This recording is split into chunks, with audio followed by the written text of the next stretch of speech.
Intro আর thumbnail দেখে তোমরা ঠিকই ধরেছ, আমরা এবারে তারাপীঠে পুজো দিতেই যাচ্ছি। তারাপীঠ যাওয়ার জন্য আমরা শিয়ালদা থেকে 10:15 গৌড় এক্সপ্রেসটা ধরছি। ট্রেনে উঠেই আমরা প্রথমে কয়েকটা সেলফি তুলে তারপরে ডিনার করলাম। এবারে শোয়ার জন্য প্রস্তুতি নিচ্ছে আমার বন্ধু। এই বন্ধুর নাম হলো সুব্রত দাস।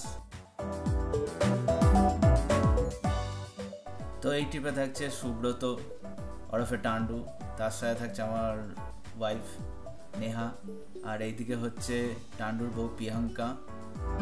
এটা হলো আজিমগঞ্জ স্টেশন। এই আজিমগঞ্জে কেন এলাম এটা আমি ভিডিওর মধ্যে পরে বলবো।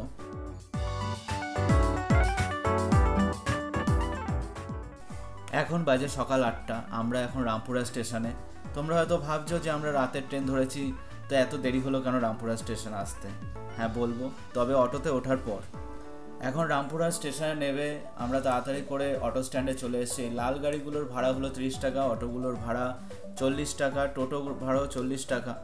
আমাদের রামপুরা স্টেশনে আসতে দেরি হয়েছে এই কারণ আমরা যখন এসেছি তখন এইদিকে লাইনে কাজ চলছিল।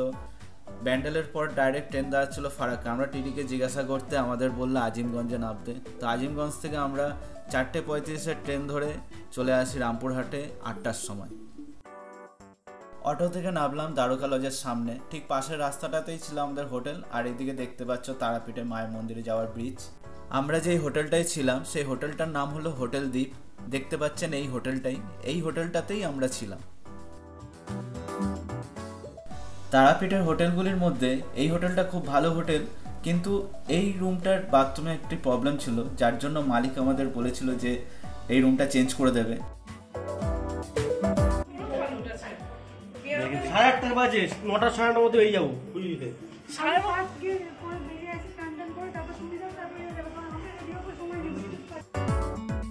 এই যে ছোট নদীটি দেখতে পাচ্ছেন এটি হলো দ্বারকা নদী।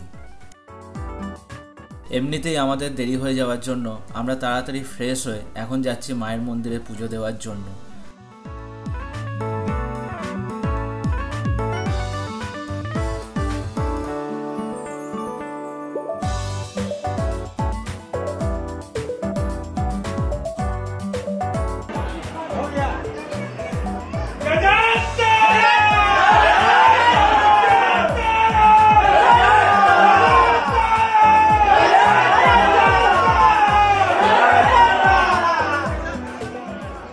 এখন 11টা বাজতে 9 মিনিট বাকি।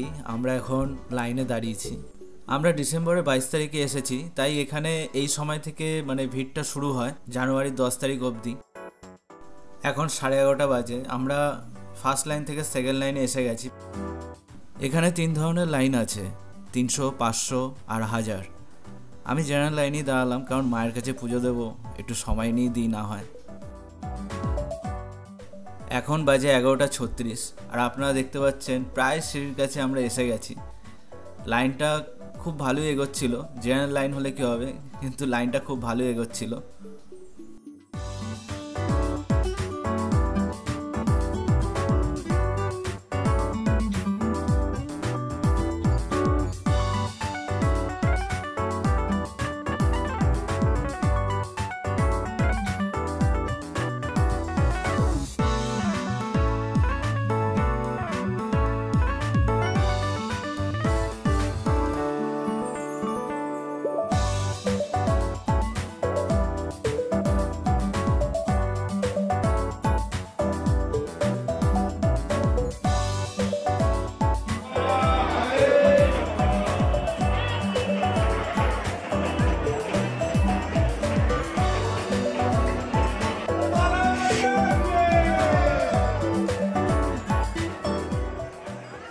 পাঠা বলি আমার এর আগে কোনোদিন দেখা হয়নি, এখানে এসে এটাও দেখা হয়ে গেল। এই মন্দিরগুলো হলো শিব মন্দির, এদিকের মন্দিরগুলো শিব মন্দির।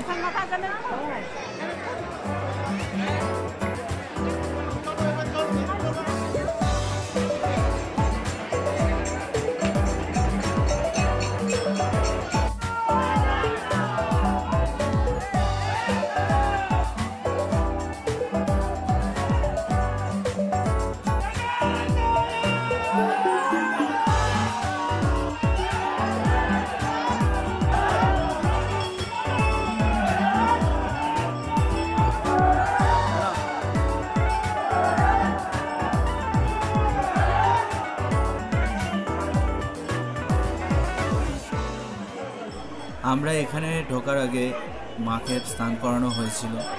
তো মাকে স্নান করানোর পর এখন আমরা মাকে পুজো দেওয়ার জন্য এগোচ্ছি।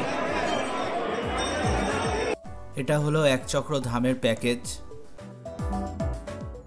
তারাপীঠে এসে এক চক্র ধাম না ঘুরলে আপনার ঘোরাটা অসম্পূর্ণ থেকে যাবে। এখানে টোটোওয়ালাদের নানা রকম বাজেট রয়েছে, আপনারা একটুখানি দরদাম করে নিলে তারা ঠিকঠাক বাজেটে আপনাদেরকে নিয়ে যাবে। আমাদের হাতে সময় কম থাকার জন্য পুজোর পরই আমরা এখানে একটা হোটেলে 70 টাকার সবজি ভাত খেয়ে বেরিয়ে পড়লাম এক চক্র ধাম দেখার জন্য।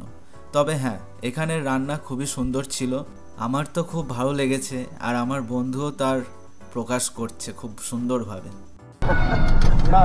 ঠিক আছে, আলু পোস্ত খাওয়া হয়ে গেছে, এখন ভিডিও করে নিচ্ছি। কি 70 টাকা যে মিলটা সত্যি ভাবতে পারিনি আমরা, তো অসাধারণ আমাদের মধ্যে শেয়ার করবে হোটেল কাকু। রান্নাটা অসাধারণ রান্না করেছে, সার্ভিসটা খুব সুন্দর সার্ভিস দিয়েছে আমাদেরকে।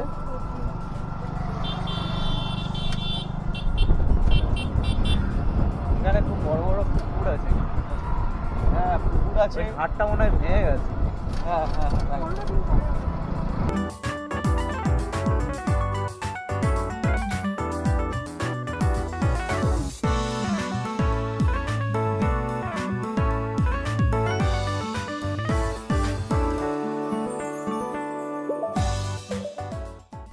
দুদিকে ধান ক্ষেত আর মাঝখান দিয়ে এই রাস্তা সত্যি অসাধারণ একটা এক্সপিরিয়েন্স দেবে আপনাদের।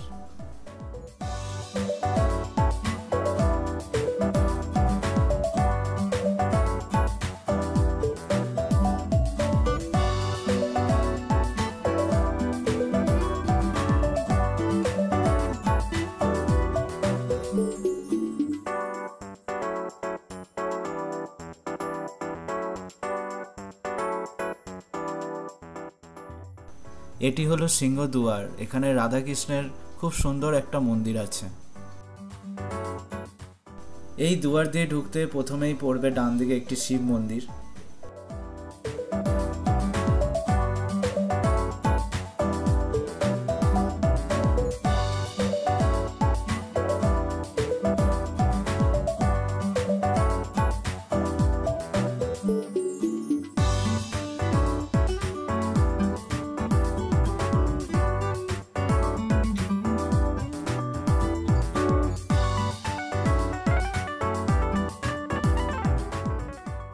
দেখতেই পাচ্ছেন কৃষ্ণ মন্দির।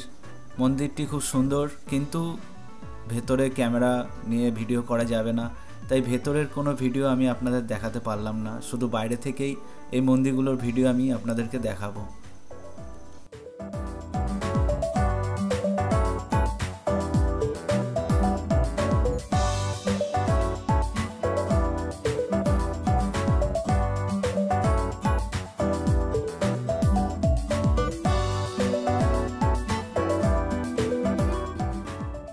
এই ইস্কন মন্দিরটি আমার এখানকার মন্দিরগুলোর মধ্যে সবথেকে সুন্দর লেগেছে। অবশ্যই এই মন্দিরটি আপনারা দেখতে আসবেন। খুব সুন্দরভাবে এই মন্দিরটি তৈরি করা হয়েছে।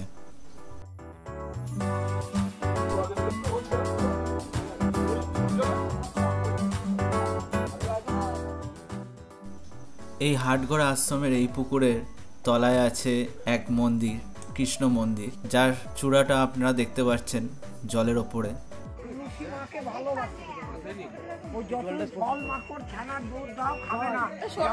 তুলসী পাতা দিয়ে দেবে, তোমার কথা শুনবে না।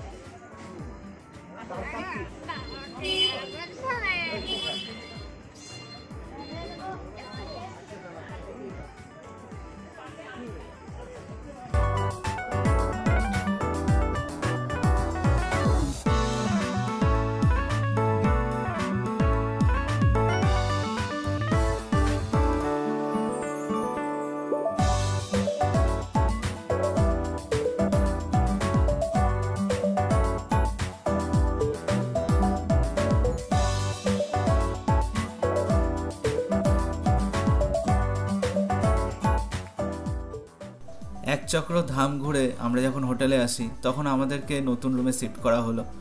এই রুমটি খুব সুন্দর ছিল, খুব পরিষ্কার, আর এটি ছিল 5th ফ্লোরে। তো ব্যালকনিটা সত্যি আমার খুব সুন্দর লেগেছে।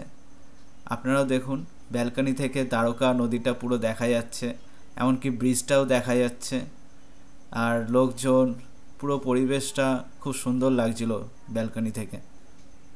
এই এত সুন্দর পরিবেশে এই রুমটা আমরা ভাড়া দিয়েছি 500 টাকা। আপনারা যদি এই রুমটি বুক করতে চান তাহলে ডেসক্রিপশনে ফোন নাম্বার থাকবে। কিছুক্ষণ রুমে রেস্ট নেওয়ার পর আমরা 8টার সময় বেরিয়ে পড়লাম বাউল গানের এই প্রোগ্রামটি দেখার জন্য।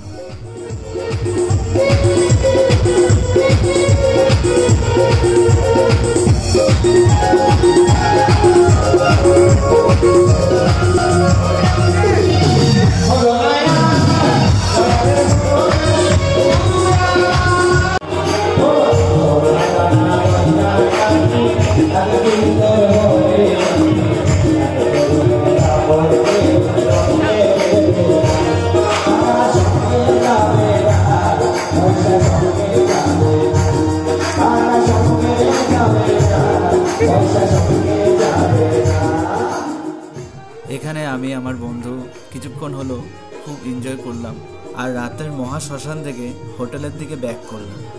আমাদের ট্রিপ এখনও শেষ হয়নি, তাই বাকি ভিডিও থাকছে নেক্সট ভিডিওতে। ভিডিও ভালো লাগলে লাইক, শেয়ার, সাবস্ক্রাইব করবেন।